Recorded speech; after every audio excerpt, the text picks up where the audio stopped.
24 अगस्त को एक मिसिंग दाखिल है। उसमें प्रिया बागड़े नामक की एक महिला मिसिंग थी।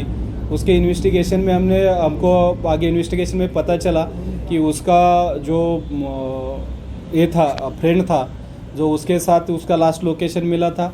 उसके बाद उसके साथ कुछ तो अनहोनी हुई है।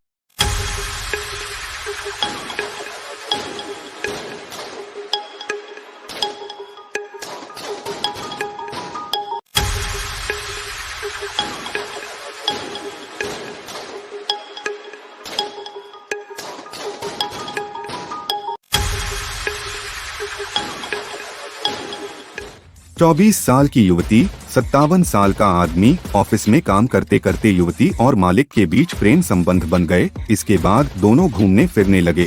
युवती भी अपने परिजनों से अलग होकर रहने लगी। हालांकि यह प्रेम संबंध ज्यादा दिनों तक नहीं चला और इस प्रेम संबंध का ऐसा अंत हुआ जिसकी कल्पना किसी ने भी नहीं की थी। मामला नागपुर के मानकापुर इलाके का है, जहां प्रिया बागड़ी पिछले 6 साल से अपने परिवार से अलग नागपुर के गोधनी में रह रही थी। वह पिछले 16 तारीख से अचानक लापता हो गई। उसका मोबाइल बंद होने पर उसकी मां ने बेटी के घर में जाकर देखा, लेकिन घर पर ताला लगा था। पड़ोसियों से पूछताछ की, तब पता चला वह 1 सप्ताह से घर पर नहीं है। मां ने तुरंत मानकापुर थाने में अपनी बेटी की गुमशुदगी की रिपोर्ट दर्ज करवाई, जिसके बाद पुलिस हरकत में आई और जांच शुरू की और जो सच्चाई सामने आई उसके बाद हर कोई दंग रह गया। नागपुर पुलिस ने इस मामले में 57 साल के महेश केशव वलस्कर नाम के आदमी को गिरफ्तार किया है।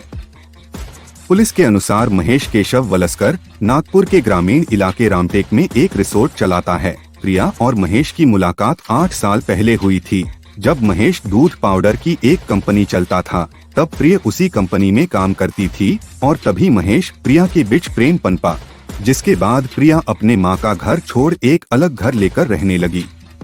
इस बीच महेश ने नाम से रामटेक में एक रिसोर्ट डाला, जहां प्रिया का जाना आना शुरू था। इसी दौरान प्रिया गर्भवती हो गई, जिसके बाद प्रिया का एबॉर्शन भी कराया गया। महेश पहले से ही शादीशुदा था, लेकिन प्रिया लगातार महेश पर शादी करने का दबाव बना रही थी। 24 अगस्त को महेश ने प्रिया को अपने रिसोर्ट में बुलाया और गला दबाकर हत्या कर दी। फिर रिसोर्ट से 3 किलोमीटर दूर रामटेक के जंगल में उसको दफना दिया। प्रिया बागड़ी की मां ने ही महेश पर शक जाहिर किया था। शक के आधार पर पुलिस ने महेश को हिरासत में लिया और पुलिसिया पूछताछ में महेश ने प्रिया की हत्या वाली बात स्वीकार कर ली और पुलिस ने उसे गिरफ्तार कर लिया। उसके इन्वेस्टिगेशन में हमको आगे इन्वेस्टिगेशन में पता चला कि उसका जो ये था फ्रेंड था, जो उसके साथ उसका लास्ट लोकेशन मिला था। उसके बाद उसके साथ कुछ तो अनहोनी हुई है, ऐसे इन्वेस्टिगेशन में पता चला। उसको हमने कल अरेस्ट भी किया है और आगे का इन्वेस्टिगेशन शुरू है। उनके 7 साल से उन दोनों के संबंध थे। उसमें झगड़े हुए थे, उसके कारण एक घटना हुई। महेश की ही निशानदेही पर पुलिस ने प्रिया का शव जंगल में खोदकर बरामद किया। फिलहाल पुलिस ने इस मामले में महेश केशव वलस्कर को गिरफ्तार कर लिया है और आगे की जांच अब भी कर रही है।